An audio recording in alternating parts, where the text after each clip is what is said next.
Hello and welcome to Say Hi to the Future, Ingenious Thinkers, a podcast aimed at highlighting the human side of ingenuity. My name is Ken Tencer, curator of Say Hi to the Future, helping leaders think differently in the face of uncertainty and ambiguity.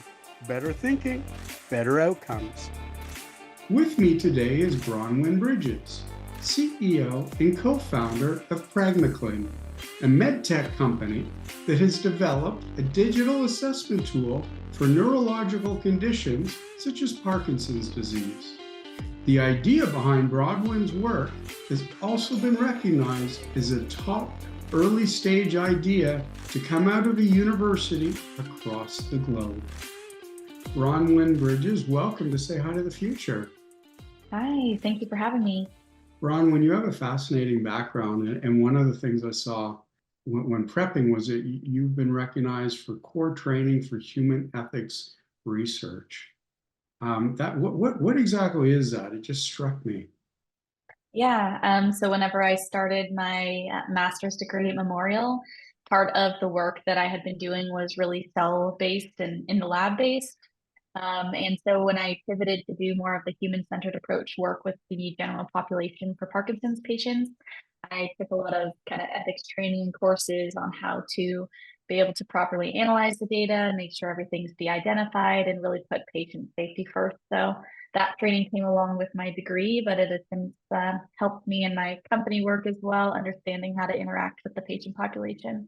Tell us a bit more about that, because you mentioned a little bit about your background and your research. Why don't you tell us a little bit about your research, and then just the bridge between the clinical to real life, out of the lab, I mean. So I can give you a little bit of the background story and how it started from my process that I chose, which wasn't fully chosen. I guess some of it was chosen for me because of COVID. But when I first graduated my undergrad biology psychology at St. FX, I moved over to Newfoundland and Labrador to take a master's in pharmacy, specializing in Parkinson's research. And I did this because I had a passion for the disease from some volunteer work that I did. And the supervisor I was working with shared a lot of the same interests and topics as I did in other diseases as well. So I thought it would be a good opportunity for me to stay in school, not take a gap year, knowing myself, and be able to continue on a path that I'd eventually figure out what I wanted to do. So I started in September 2019 in Newfoundland, and my original work and project was actually on polyphenols in the blueberry products that we have. And so we were working on treating cell and mice models with blueberry supplements and MASH to see how it would be able to impact the progression of Parkinson's disease-like symptoms in these models. And so we were having really good results. A lot of it was on the major antioxidant properties and flavonoids. And when I was really excited about that, I didn't so much maybe like the mouse model work. And so we were really lucky that there was a lab flood actually, and then Snowmageddon, and then COVID. And it allowed me a time to be able to transition out of being in the lab and more to the human population outside of the lab. So I met my co-founder, Gord, who was just recently diagnosed in 2019 with Parkinson's. And he was interested in doing some project and research related work about the blueberry stuff. And brainstormed for a while, had a lot of spare time, not being able to be in the lab because of COVID. And so we started to look what was out there and different types of technology and treatments, assessments, things like that, and how we would be able to apply that in a trial with blueberries. But we very quickly realized that there was a lack of neurologists and specialists in the space to do the assessments for our trial, and instead took a creative thinking pathway to develop a technology that could do the same assessments so that they could be implemented in rural and remote settings for better uptake in clinical trial research for patients, but also improve the efficiency that happens in the urban setting as well for better patient throughput and more frequent appointments, more accurate appointments and stuff. So I pivoted very much away from the blueberry lab work in the cell model and ended up switching to tech. But I think everything has its own path, maybe not the one that I thought when I went into the lab for mice model work.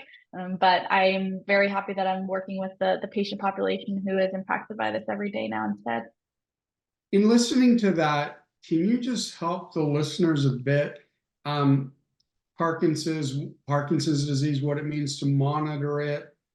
It's a neurological disease. Just sort of, fill in some of the blanks for us. Yeah, absolutely. I think Parkinson's disease has started to get a lot more presence in the media now, especially like Michael J. Fox. Everybody, I think, knows about him now and brought awareness to the disease that was maybe less studied or less well known about. But Parkinson's as a whole affects about 10 million people worldwide. Aging population means those cases are continuing to double every 20 years, and the specialty practice is reducing. With Parkinson's, it's actually a loss of the dopaminergic neurons in the brain, in a certain area of the brain that affects the motor symptoms. And so what this means is for patients, they can usually experience a tremor, a slowness, stiffness occurring, but it can also mean that it has impacted other areas before this as well, such as their cognitive function, their sleep, or depression. And so we miss a lot of early detection of this disease because of that, because there's so many various symptoms. It can make it really hard. Sometimes maybe don't notice until the physical symptoms start to appear. And by the time that you have this tremor or the slowness in gait or whatever it might be, it's usually that you've had the disease for a couple years already at this point, and the symptoms were so minor that you maybe brushed it off as age-related symptoms or something else. And so early detection is definitely key, but because it's a specialty practice, having frequent assessments is also crucial to be able to monitor the drug titrations that are happening for patients or have access to other treatments that might be available for them in small windows of time, such as deep brain stimulation or other. And so what we wanted to do was really be able to hone in on the earlier and more accurate assessments. Current gold standard practice is going in, seeing a neurologist, having them watch you go through a set of motor tests like finger tapping and walking, and then actually scoring you based off of an international scale. The problem is that no matter who you see, you might get a completely different assessment because it is so subjective based on the neurologist. And so we see people going from specialist to specialist trying to get kind of the diagnosis they think it is and hope it is, and getting answers to the questions. But it also means that there's big wait times. It's hard to see these specialists, and these 1 hour diagnosis appointments then become 30-minute follow-up. And the 30-minute follow-up typically happen once, if they're lucky, twice a year. So the wait times in some places are between 2 upwards of 4 years in parts of Canada right now to see somebody for a diagnosis. And that is something that we've seen that's prevalent all over the world. There's lots of ways that you can slow down the progression.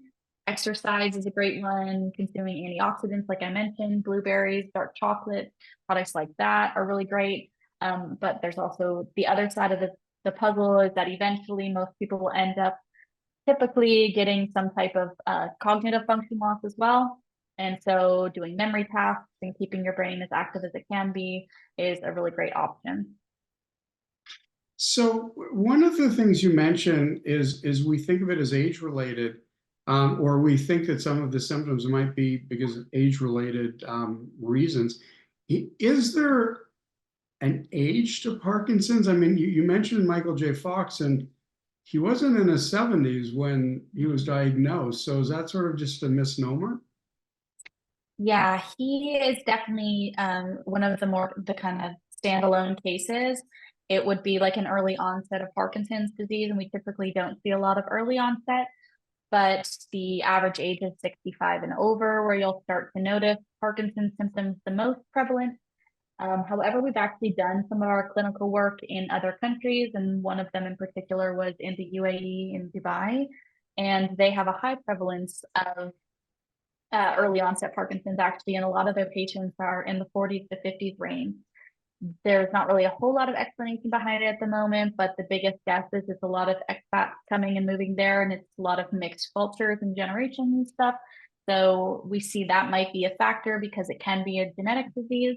However, there's also environmental impacts that can play a role in that. So it's really one of those unknowns of the disease that nobody really has the exact pinpoint answer to when it appears. You can just kind of rule out what maybe it wasn't. So early onset is possible, but it is less common. And so over 65, and also sadly, men have a higher prevalence of having Parkinson. So I'm sorry, Ken, as I say this to you, but men over 65 are kind of like the primary cases that we see it in. Okay, well, I'm holding out. Before we move into understanding your business, PragmaClin, and what you're doing, I really want to note for the listeners where you sit in this arena. Other than many awards that you've received, one of the things that just completely blew my mind is that the idea behind your work has been recognized as the top early stage idea to come out of a university across the globe. That's beyond remarkable. Thank you. Yeah, it was an award we got last year. It was a university startup cup that we did and ended up placing first. It was kind of a wild experience because it was mostly virtual due to COVID, and actually the finals I think were in China, so it was a virtual situation, and we were really excited to have won that. But I think it was a cool opportunity to show that no matter where in the world you are, I mean, the impact clearly is a global problem that we see, and so it's a solution that is able to scale into those other areas too. So with that, tell us about PragmaClin, and you're the co-founder, and you had mentioned your other co-founder. So maybe just tell us about the two of you and how you came to bring this to life. Yeah, so I touched on it a little bit, and that Gord had attended one of the presentations I was giving on our blueberry work that ended up stemming into wanting to start a research project when I had some spare time in COVID. And that project was going to be about testing the patient population in Newfoundland and Labrador by eating a certain type of blueberry supplement and then being able to track their progression on a longitudinal basis to see if it was helping at all with their progression slowing down. We realized very quickly that two people, myself and him, were not going to be able to accomplish a full-scale human clinical trial with the limited funds and everything else that we had in our back pocket at the time. And so that's when we started to look at what tech solutions were out there that would be able to capture the assessments instead in the rural remote areas, to start there, to be able to lower clinical trial costs for us as we continue to move forward. And at the time, my co-founder also had been enrolled himself in a clinical trial in Montreal. So he was in a drug test for a new pharmaceutical that was coming out in the Parkinson space. In the end, he was on the placebo and the drug didn't work anyways. So it was an interesting learning experience though for him, because he learned about all the tech that was used in these trials and how they would be able to or not be able to implement and scale into the clinical space in hospital or at home even for a patient. And we used that as some really good usability design factors when we first started, and how we could be more efficient, more accurate than the current standard that was being used, and use that as a pathway forward. And then I think everything kind of came to fruition when we did our first pitch competition, which was the Mel Woodward Cup, and in 2022. And that was an awesome experience. It was student-based, be able to give a pitch in front of Memorial University. And we ended up winning that and getting $25,000 first prize cash, and then an additional female-led company from the Fry Family Foundation of another $2,500. And so I think instantly me and him were like, we have no idea. We could not imagine getting $27,500. Like, this is going to change our lives. And it's so funny that you look back on that and see the big difference in having a massive theme and what that can do versus being two people and really excited about that. But we basically use those funds to leverage it with other government programs, like the NRCI RAP and the province of Newfoundland were early supporters of our work.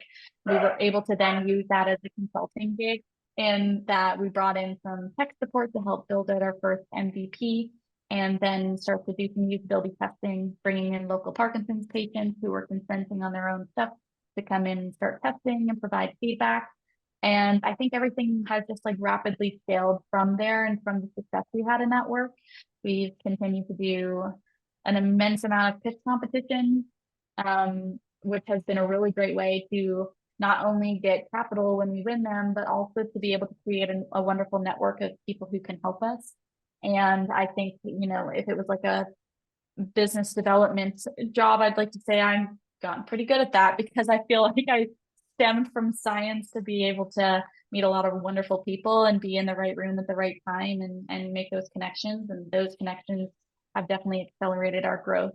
So where we are now, we're in the middle of doing our FDA clearance for validation trials and submitting for a pre-sub. We have clinical partnerships in the US and Canada and Ireland.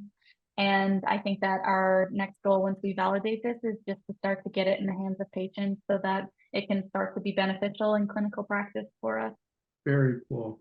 And again, congrats on winning so many different prizes along the way. When you talk about PragmaClin and you talk about what it actually does or brings or can do in the hands of patients, you have something called the PRISMS system. What is that exactly? It's called the PRIMS system.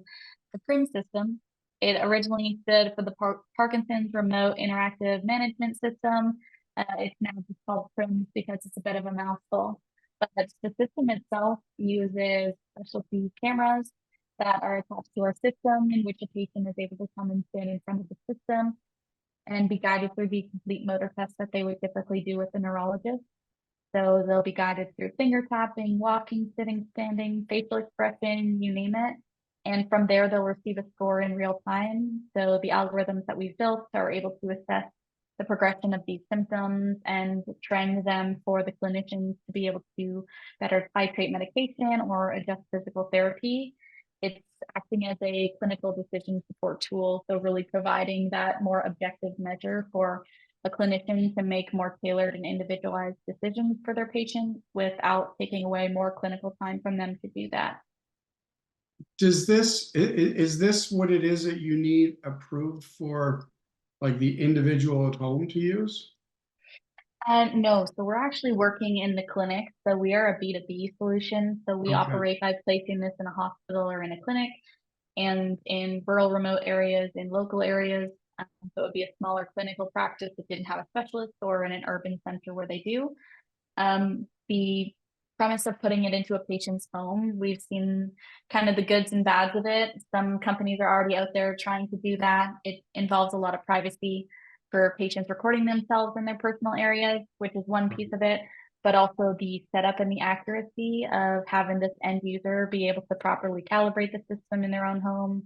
And so we've actually created a software solution that's an application people can download on the App Store for free, in which they're just prompted through self-reported surveys. So it's just a self-reporting and management tool to track complications or any problems that they think they're having with their symptoms, motor or non-motor related, cognitive functions included. And this gets uploaded to that same clinical portal you see in the hospitals, but it doesn't need to be validated because it's just a self-reported survey scale. And it's really just a way for patients to better understand and track how they're doing at home, and then be able to show that to their clinician when they go in for their appointments, that they've been tracking and they're starting to notice different trends in their complications that they want to be able to remember and bring up with their decision maker. And so is this helping to break that 2-year cycle, 2 to 4 year cycle of being able to see a neurologist for follow-up? Like, what does this trigger when you have the results?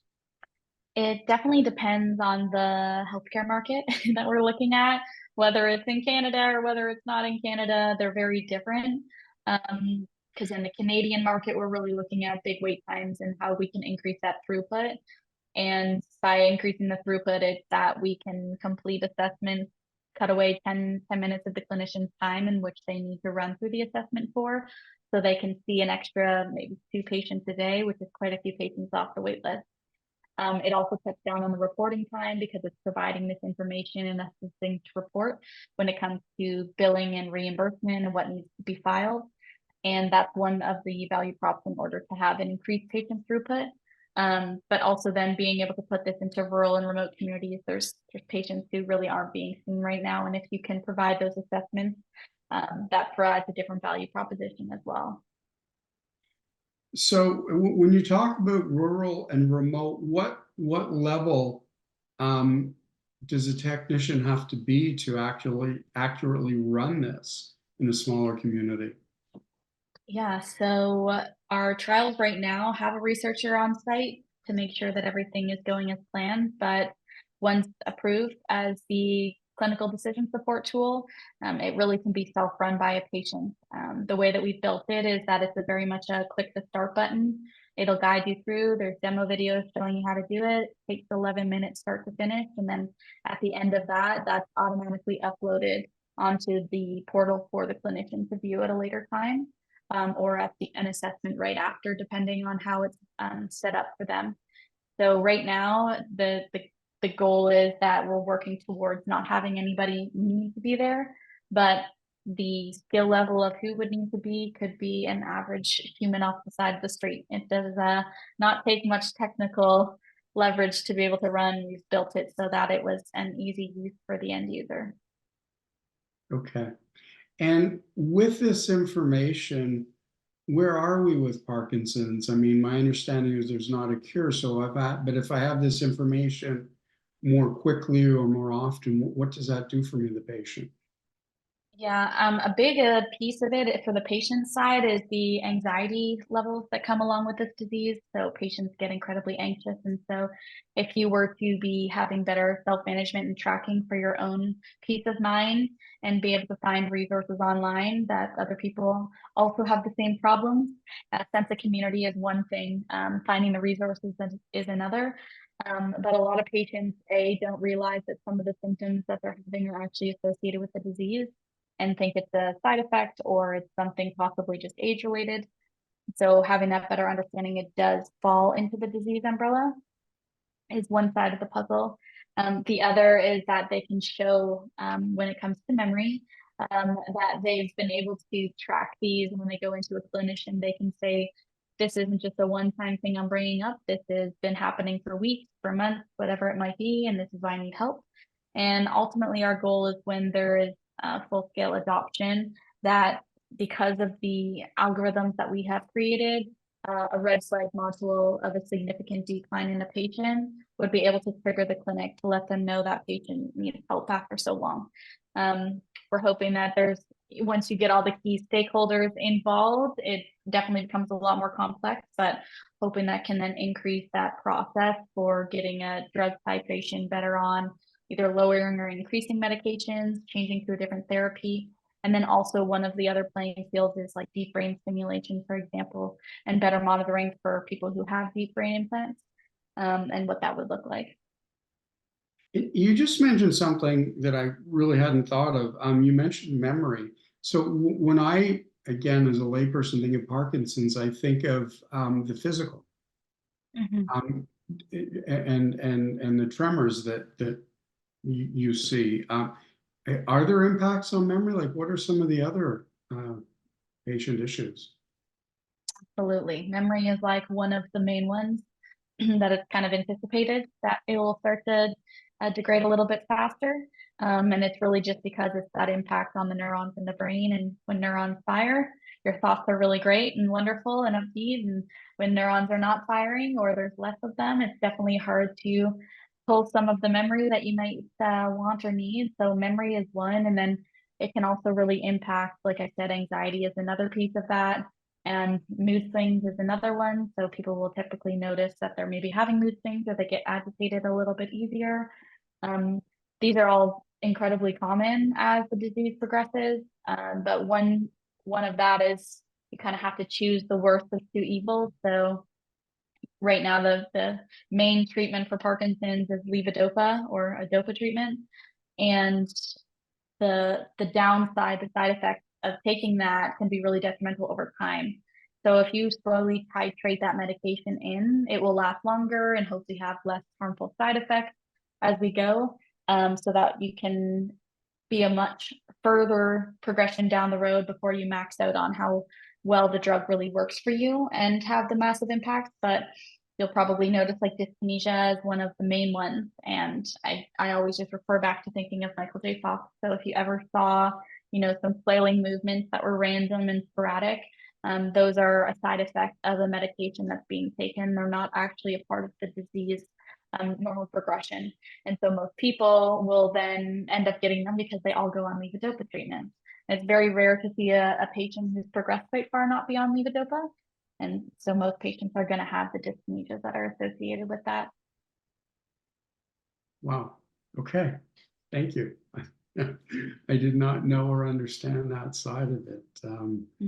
Bronwyn Bridges, co-founder of PragmaClin, and you have the PRIM system, and you're focused on Parkinson's right now. It's amazing how fast this has gone. It's been a pleasure speaking to you and to learning so much. And this is an Ingenious Thinkers show, and I think, as we said earlier on, having been recognized as a top early stage idea to come out of a university across the globe, I think you are absolutely, you and your partner, one of the brightest teams that I've ever had the chance to meet or speak with. So thank you so much for your time. And just before we go, though, beyond Parkinson's, is there sightline to other neurological diseases that PragmaClin has? Yeah, so in the what we call the movement disorder space, there's a large umbrella that a lot of diseases fall into. And so we've already been in conversation probably for the last year now in discovery interviews with neurologists and other researchers about what their kind of next need in the space is besides Parkinson's. And we see it falling to MS, stroke, Huntington's, PSP, even just essential tremor, for example. There's quite a few diseases out there that are easily able to be tracked by the same types of tests that we're doing. And so what our plan is, we'll have different modules as we go that we'll be able to add on. So we're hoping to be able to scale into other diseases and look forward to doing so. Again, thank you so much for your time and for being a guest today on Say Hi to the Future. Thank you so much for having me. It was a pleasure.